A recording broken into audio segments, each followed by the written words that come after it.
Nithyanandam Paramasukadam Kevalam Jnanamurtim Dvandvatitam Gaganashirisham Tattvamasya Hridaksham Ekam Nityam Vimalamachalam Sarvadi Sakshi Bhutam Bhavatitam Trigunarahitam Sadgurum Tam Namami. Nithyanandam, hi, this is Ma Nithya Oviananda. Tonight I want to speak about the Akashic Records. Akashic Readings.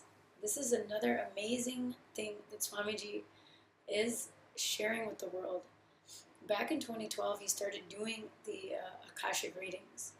Basically, Kalabhairava himself lands in Swamiji's body and reveals the Akashic Records. The Akashic Records are the cosmic records, and he's revealing that through Swamiji. He has done a series of beautiful and amazing revelations, I guess you can say, revelations through Swamiji.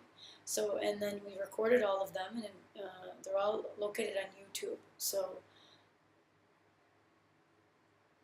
I'm just thinking about how intense it is to hear those again. Every time I listen to them, they're so new and fresh.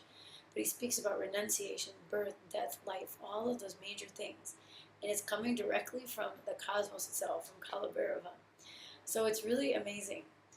So basically the Akashic reading, they're recorded and created, I guess you can say in space, but what does that really mean? See, whatever happens in time, there's a file.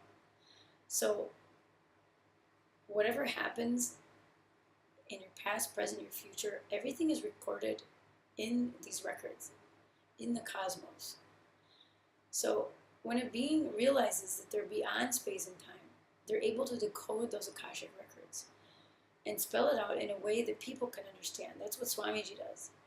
So through him, Kalabhairava is communicating with us, and Swamiji is that channel.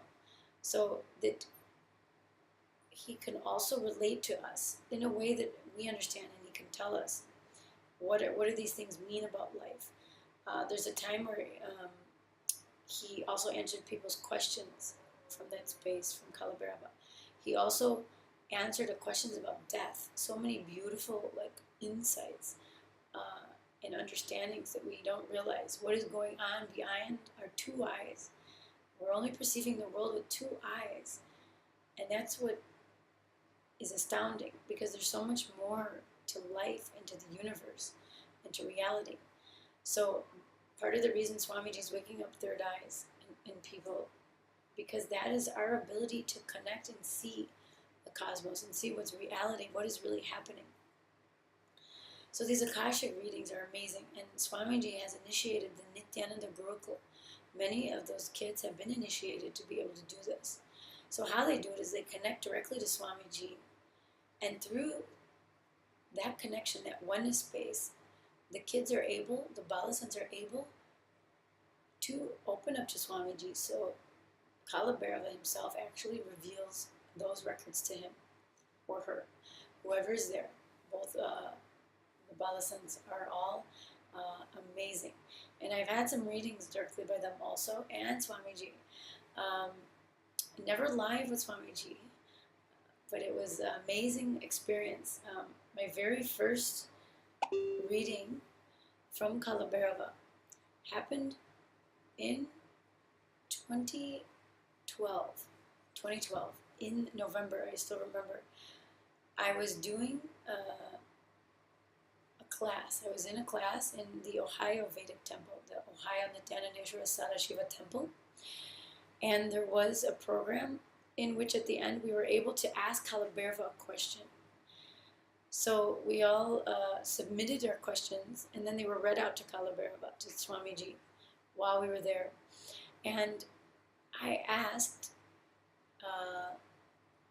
basically about my life. I wanted clarity. What should I do with my life? What was my path? I wanted to get a new job and focus on something else. So, and focus on what am I really supposed to be doing with my life and my career path. So I wrote down, should I join the ashram as an Adinavasi, or should I do some other work? What work should I do? Like, it was kind of a little bit of a long sentence. But basically, the person who read out the question said like 4 lines, like not even, I'm sorry, 4 words. Like, should I do this? And she didn't even finish reading the question, and Kalabhairava just answered like lightning. And I'm standing there, and I can feel his like energy, like he said, exact words I don't have, maybe a little, but he said, you're going to be an enlightened sannyasi from Nithyananda Sampradaya. And I was like, and like just the way he said it and how he said it and everything. And I was like, whoa, and it was amazing and powerful. And the thing was, like, inside, I was like, yeah, I know. It was really strange because I wasn't freaked out, I think a lot of people, when they hear that, some people, they get freaked out. I said, Yasi, oh my God. And maybe because, I was anyway thinking about that, even though it wasn't brought out into the light so much. Even though I was maybe curious about it, I couldn't name that feeling or name what that actually was. But it was there, And I just remember feeling so, like, kind of calm and sort of, like, not really surprised and kind of in a way relieved and kind of excited also. All these feelings were there, but that energy was there. I felt that energy inside. Like, when he spoke, it was like, like my whole being was vibrating when he said that. And like the whole night, I was like, wow, And of course, people were like, how do you feel? And I don't know. It was almost like the most natural thing, ever that he could have said. In the same respect, it had such an energy to it and such a thing. And, and from that time, I just had this fire. Like, I couldn't, like, rest until I actually took coffee from Swamiji's feet, in 2014. So it's like I always thought, oh, yes, I'm going to the ashram because I was going to stay there for a year, and then see what happens. But I guess in a way, I knew that I wanted to be a sannyasi, even though I had no idea what it was. And at that time, I still didn't much understand it. And I didn't even verbalize it because I didn't even know that's what it was. But I knew that I wanted to be there. That's all I really can say about it. But then when he said that, it was almost like, oh yeah, it was like he was spelling it out for me. But of course, when you hear something like that, even though I had such a natural and positive response to what he said, the other things started to kind of come into that then. Like, oh, but there's my family here, and there's these people I love, and there's my friends, and all these things that I'm doing, and, and even though I was still getting ready, because I was going to go to India, I had already planned to go anyhow, and I was getting all those things ready, but sannyas, to me, it was a little scary then once I started rationalizing it, or logically trying to look at it, because, it's a lifelong, it's actually more than a lifelong, it's like a commitment forever, really.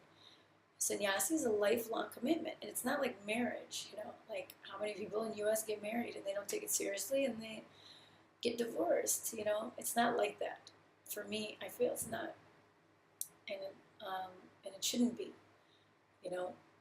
Maybe some people feel that way, but it's not. To me, it's a commitment, and sometimes it seems scary because, for me, commitment, like in such a way, was always a little difficult. I didn't really want to commit to something. So it was a big step for me. I kind of wanted to see how things went and decide as I go. Like, I didn't want to make a commitment to anything, really. So, in that respect, there were many things that were strange about it. But there was just something about it just resonated in me, and I knew it. And even when I was kind of going through some uncertainty about it, sometimes, like before I took Kavi, when I was just in the Adinam as a volunteer, and I asked one sannyasi, I go, sometimes I'm really sure I want to be a sannyasi. Like, I know I want to be around Swamiji, and I know that my life is with him, but I feel some doubts or some fear. Like, I don't know if it's right for me. Maybe I'm just caught up in, being around Swamiji is amazing, and being here is amazing, and, maybe it's just that. So this sannyasi says to me, in her very direct, blunt way, with very minimal words, which I love about her. She's like, if you weren't supposed to be a sannyasi, the thought wouldn't even cross your mind. She said something like that and left. And I'm like, okay, fine, I see. So, anyhow, little things like that are very interesting. And Kalabhairava really guides a lot of people. He really, it's really amazing to be able to connect with a divine being like Kalabhairava in such a way, like in a verbalization kind of way, where you can actually talk to him and get an answer. I mean, really, it's because, you go to the temple, you connect with deities, you connect with them through ritual, through seva, through puja, all different ways you can connect. And of course, the avatar, His Holiness Paramahamsa Nithyananda, we're connecting to Sadashiva. But it's different when, you can ask a question to Kalabhairava and he just like tells you what the cosmos says, what the readings are, So it's pretty amazing. I've heard so many different stories about people's past lives. They figured out why they're doing something the way they are, why their injury was there. Like some karma. How would Kalabhairava know that they got injured or some surgery some few months back before they even came to India? And saying that their karma was released from this or that. All kinds of interesting things. So like that's what the Gurukul kids are now doing. They're answering people's questions, and you can do it online. You can call your local center or temple, and you can schedule your own reading even through video conferencing. So you have the opportunity also to experience this amazing gift that Swamiji is giving, to be able to connect with yourself and with the divine and ask those burning questions that you have, or ask for just some direction. Sometimes people just want some direction, like I did. Maybe you just need things spelled out a little more. So to have that direct guidance from the divine is a huge gift. So please go, I'll include a link again to the Global Sangha. You can see what centers near you, and you can find out about how you can get your own Akashic reading scheduled. And I will also include the links to the amazing Akashic readings that were done through Swamiji a few years back. So please enjoy all those, take a look, and have the blessings of Kalabhairava.